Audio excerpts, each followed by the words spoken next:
Dear students, through this video, I would like to state some of the committees of Constituent Assemblies and their respective chairpersons. So, the Constituent Assembly, it appointed various committees to deal with different tasks of constitution making, and out of these committees, there were some major committees and some minor committees. So, here I would state some of the major committees along with their chairpersons. Firstly, Union Powers Committee, the chairperson was Jawaharlal Nehru. Then Union Constitution Committee, chairperson was Jawaharlal Nehru. Provincial Constitution Committee, chairperson was Sardar Vallabhbhai Patel. Then the Drafting Committee, which was the most important committee of the Constituent Assembly while framing the Indian Constitution, that was Drafting Committee, and its chairman was Dr. B.R. Ambedkar.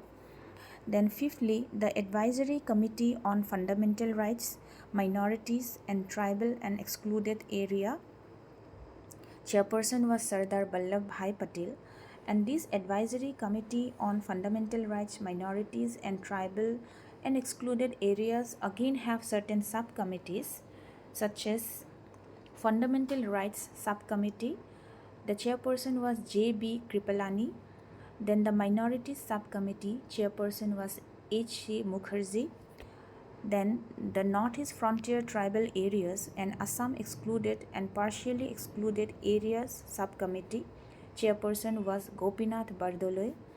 Next, the Excluded and Partially Excluded Areas other than those in Assam Subcommittee, A.V. Thakkar. Then the last one was Northwest Frontier Tribal Area Subcommittee. Here the chairperson of this committee, the information is not found.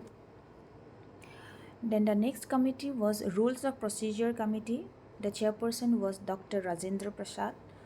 Next committee, States Committee, Committee for Negotiation with States. Chairperson was Jawaharlal Nehru. Then the Steering Committee, chairperson was Dr. Rajendra Prasad.